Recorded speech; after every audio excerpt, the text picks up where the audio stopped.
अस्सलाम वालेकुम दोस्तों, वेलकम है आपके शम्स तबरेज़ यूट्यूब चैनल में। तो दोस्तों आज की वीडियो में काफ़ी सारी बातें करने वाला हूं। सबसे पहले तो मैं आपको बताता हूं कि काफ़ी लोग जो है इस तरह की कह रहे हैं कि इंडिया में या वर्ल्ड वाइड जो है क्रिप्टो बैन हो सकती है, क्रिप्टो का ऐसा क्या है फ्यूचर नहीं हो सकता। तो मैं आपको बताता हूँ थोड़ा सा कि इसमें क्या होगा कि सपोज करो अगर कि इंडिया वाले जैसे आरबीआई उनका जो है उसने कहा है कि क्रिप्टो को बैन होना चाहिए अभी के लिए इंडिया में, क्योंकि इसके कोई रूल्स एंड रेगुलेशन नहीं है। इसी तरह अगर जो है किसी बड़ा बड़ा इदारा कोई अगर कह देता है कि क्रिप्टो की जब तक रेगुलेशन वगैरह नहीं आती, हालांकि बड़े बड़े इदारों ने कहा हुआ है कि रेगुलेशन इसकी लाओ, बैन करने का किसी ने नहीं कहा क्योंकि फ्यूचर है। ये तो कंफर्म बात है, वर्ल्ड वाइड में जो है बिल्कुल बैन नहीं होने जा रहा। मैं अब इंडिया के हवाले से छोटा था आपको एग्जांपल देता हूँ, आपको वर्ल्ड वाइड भी फिर समझ आ जाएगी।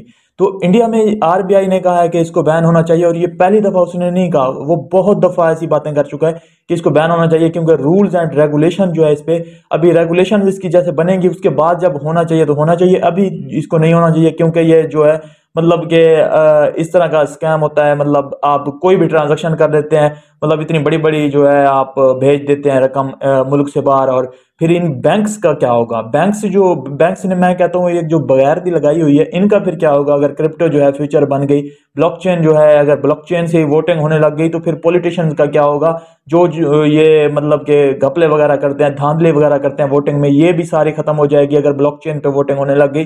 तो इन सारे जो स्कैम, सारे जो इन के बैठे हुए हैं ऐसे लोग, मैं अब क्या वर्ड इनके लिए इस्तेमाल करूं, इन सब का जो है बैंक्स का, पॉलिटिशियन का, इनका फ्यूचर जो है खतरे में चला जाएगा। कैसे? अब जैसे देखें बैंक जो है, अब सपोज करो हमारी जो ऐसे हमारी अब पैसे आते हैं, यूट्यूब की पेमेंट आती है, हमारे अगर $200 हो तो हमारे तकरीबन से तकरीबन ये $40 काट लेते हैं बैंक वाले। वैसे ही क्रिएटर को जो है यूट्यूब 55% देता है, 45% ऐड का पैसा अपने पास रखता है, और उधर से जब हमें जो है 55% मिलता है, उससे भी जो हमारे जो है पैसे यूट्यूब के आते हैं बैंक में, और बैंक जो है उससे क्या करता है, एक्स्ट्रा जो है तकरीबन $40 अपनी फीस काट लेता है। बैंक इतनी फीस हमारी काट लेता है सिर्फ जो है हमारे पैसे आने के लिए। और उसके अलावा WHT होता है, जो कि बाहर से आपका फंड आया है, इंटरनल आपने अपनी कंट्री में ट्रांजैक्शन नहीं की, क्योंकि बाहर से ट्रांजैक्शन नहीं है, उसकी फीस अलग से वो काटता है। तो इतनी बगैरती लगाई हुई है बैंकों ने, तो ये सारा जो है उनका खत्म हो जाएगा। क्योंकि अगर कि यही होती है मेरी क्रिप्टो से पेमेंट, तो ये सिर्फ हमारा $1 लगता है, सिर्फ जो है ₹200 में हमारे यहाँ कि इतने अगर पाकिस्तानी बनाए जो $200 में सिर्फ हमारी जितनी भी पेमेंट होती, $1000 $2000 सारी जो है यहाँ पे हमारे अकाउंट में आ जाती, और हमें जो है कुछ के पे भी यहाँ पे ना करना पड़ता। इन सारे जो है कि ये सारे जो कर रहे हैं ऐसे फिल्में चलाई हुई हैं इन्होंने अपनी इतनी इतनी फीस, तो ये सारी जो है खत्म हो जाती। तो इस वजह से जो है ये लोग कहते हैं कि क्रिप्टो को बैन कर दिया जाए। अगर सपोज करो अगर इनका चल भी जाता है बस, क्योंकि ताकतवर लोग हैं पॉलिटिशियन, इनके मुल्क की जो के डिसीजन है इनके हाथ में है। अगर कि ऐसा हो भी जाता है तो क्या होगा कि गवर्नमेंट क्या जो भी क्रिप्टो, क्योंकि ऑलरेडी उसने 1% TDS और 30% टैक्स अप्लाई किया हुआ है, और ये उसने गवर्नमेंट ने खुद किया है। तो इसमें क्या होगा कि क्या गवर्नमेंट क्योंकि ऑलरेडी ये चीजें कर चुकी है, तो ऑलरेडी गवर्नमेंट को पता है कि हमारी यूथ काफी इतनी क्रिप्टो होल्ड करती है जिसकी आप अंदाजा भी नहीं लगा सकते।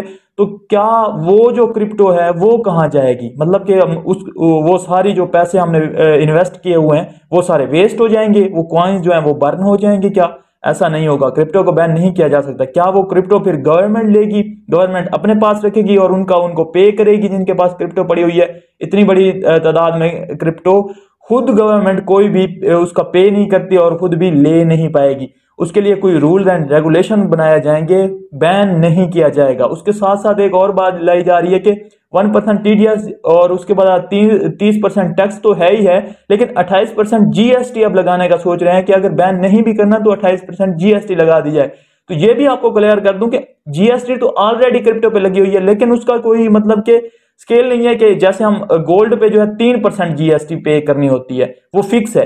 लेकिन क्रिप्टो पे अभी कोई स्केलेबिलिटी नहीं है कि इतनी ये टोटल इतनी GST जो है पे करनी होगी। वो जस्ट जो है एक्सचेंजेस पे कर रही हैं, वो अपनी जेब से पे कर रही हैं, लेकिन GST लगी हुई है उस पे। ऑलरेडी पे की जा रही है। वजीर एक्स का, कॉइन डीसीएक्स का ये जो इशू है, तो वजीर एक्स का यही इशू था कि ईडी कह रहा था कि आपने जीएसटी तो पे की है, लेकिन जो ट्रांजैक्शन हुई है आपकी वो ज्यादा हुई है, आप कम शो करा रहे हैं, लेकिन जीएसटी भी उसी हिसाब से कम दे रहे हैं। तो जब जीएसटी दे ही रहे हैं तो उसको पूरा दें, हमें हमें कम ना दें जीएसटी, यही इशू था। इसी वजह से उस पे जो है फाइन लगा और यही इशू उस पे बनता रहा। तो कहीं पे जो है जीएसटी जो है 18%, 12%, 15%, ये जो है अब कंफर्म नहीं है कि कितने परसेंट जीएसटी लगी हुई है, लेकिन ये एक्सचेंजेस ही पे कर रही हैं। अभी ये यूजर से जो है वो चार्ज नहीं कर रही। लेकिन अगर 28% जीएसटी इस पे लगता है तो फिर वो क्या करेंगी, फिर कोई मैकेनिज्म बनाएंगी, क्योंकि इतनी ज्यादा मतलब जीएसटी वो खुद से पे नहीं करेंगी, क्योंकि अभी थोड़ा है तो वो खुद से पे कर रही हैं। तो बाद में क्या होगा कि वो अगर मतलब बना देती हैं कि अगर 28% लगती है तो 14% जो है क्या करे, यूजर पे करे, 14% हम पे करते हैं, तो 14% फिर आपको पे करनी पड़ेगी। तब आपको नजर आएगी कि जीएसटी इस पे लगी हुई है। तो ये जो है आप इन चीजों से जो है, ये जो हर 6 महीने बाद फंड आ जाता है, हर 6 महीने बाद जो है कोई ऐसी न्यूज आ जाती है, इनसे अपना दूर रहें, सिक्योर रह के अपना क्रिप्टो में ट्रेडिंग करें या एयर ड्रॉप्स वगैरह ज्वाइन करें। अपनी क्रिप्टो जो है, बेयर मार्केट है, जितनी हो सके इसमें जो है आप क्या करते हैं, क्रिप्टो जब ऊपर जा रही होती है उसमें इन्वेस्ट करते हैं। इन्वेस्ट करने का हालांकि दिन अब हैं, जो अब चल रहे हैं दिन, मतलब के बुरे दिन जब होते हैं, अब क्रिप्टो में हमने इन्वेस्ट करना होता है और बुल रन में हमें मैक्सिमम प्रॉफिट होते हैं। लोग क्या करते हैं, अभी जो है सारे क्रिप्टो से भाग गए हैं। आप देखें मार्केट कैप जो है 1 ट्रिलियन से भी कम हुई खड़ी है और अभी सारे क्रिप्टो से निकल गए हैं, क्योंकि क्रिप्टो के बैड डेज चल रहे हैं। अभी वो इन्वेस्ट करो यार, अभी इन्वेस्ट करोगे तो आगे प्रॉफिट होगा ना बुल रन में आपको। जब क्रिप्टो ऊपर जा रही होती है, सिंपल ग्रीन कैंडल्स को चेज करते हैं और फिर जो है फंस के बैठ जाते हैं, फिर कहते हैं क्रिप्टो स्कैम है। सिर्फ उनके पास फिर यही बात होती है कि क्रिप्टो स्कैम है, क्योंकि स्टॉक्स भी नीचे आए हुए हैं, सारा कुछ नीचे आया हुआ है। तो ऐसा मतलब कि आप क्या कहें ऐसे लोगों को। बाकी मैं बात करूं तो स्विट्जरलैंड की सिटी जो है लुगानो में, वहां पे टेथर भी और बीटीसी भी दोनों को जो है as a payment method accept किया है। किसने? मैकडोनल्ड्स ने। मैकडोनल्ड्स कितनी बड़ी कंपनी है, आप इसको देखें, वर्ल्ड वाइड जो है काम करती है। तो मैकडोनल्ड्स का टेथर और बीटीसी को एक्सेप्ट करना कितनी बड़ी न्यूज है, एक ह्यूज न्यूज है क्रिप्टो इंडस्ट्री के लिए। तो यहाँ पे आप अब क्या सोच के बैठे हुए हैं कि वर्ल्ड वाइड जो है क्रिप्टो बैन हो जाएगी, या क्रिप्टो का फ्यूचर नहीं है, या ब्लॉकचेन का फ्यूचर नहीं है। तो ये पागलों वाली बातें हैं। सिर्फ मतलब कि ऐसे लोग सोच रहे होंगे जिनके पास जो या तो क्रिप्टो नहीं होगी, या उन्हें काम नहीं आता होगा, या जो थोड़ा जो लूना में उनको एक आध कॉइन में जो है लॉस हो गया तो क्रिप्टो को स्कैम बोल रहे हैं। और आप ऐसी चीजों को देखें, स्विट्जरलैंड में मैकडोनल्ड्स ने जो है टेथर और बीटीसी को एक्सेप्ट करना कोई छोटी बात नहीं, एज अ पेमेंट मेथड, वो भी आप पे कर सकते हैं। तो वहां पे जो है मतलब ऐसा ऐसा इसकी एक्सेप्टेंस बढ़ती जा रही है। आप टर्की में चले जाएं, वहां पे बीटीसी को मतलब उसकी एटीएम्स वगैरह लग रही हैं। यूके में, मतलब आप यूरोप में चले जाएं, वहां पे एटीएम्स वगैरह लग रही हैं। आप इस चीज को देखें कि कितनी मतलब अडॉप्शन उसकी हो रही है ऐसा ऐसा। जो डेवलप्ड कंट्रीज नहीं है एशिया की, वहां पे जो है आपको इतनी चीजें देखने को नहीं मिलती। वहां पे सिर्फ हमारे जैसे इन्वेस्टर और यूट्यूबर और कुछ जो है लोग ऐसी चीजों को जो है अडॉप्ट किए हुए हैं। लेकिन फ्यूचर इसका जो है वो इनसेन फ्यूचर है। आपको नजर आएगा फ्यूचर के किस तरह का है। अभी 2 से 3 साल या 4 साल आप सिर्फ वेट कीजिए, आपको पता लग जाएगा। फिर ये जो फंड वगैरह आते हैं ये भी मतलब कि काफी कम हो जाएंगे। नई चीज जो भी आती होती है उसके साथ फंड वगैरह, स्कैम वगैरह आ ही जाते होते हैं। तो आपने स्कैम वगैरह से भी बचना है और अपने फंड जो है बेयर मार्केट में आप जो है सिर्फ अगर आपका जितना पोर्टफोलियो है वो पोर्टफोलियो अगर बचा जाते हैं तो बुल मार्केट में आपका जो है इनसेन प्रॉफिट यहां से मिल जाता होता है। मिलता हूं नेक्स्ट वीडियो में। अपना ख्याल रखिए, हमारे चैनल का भी अल्लाह हाफ़िज़।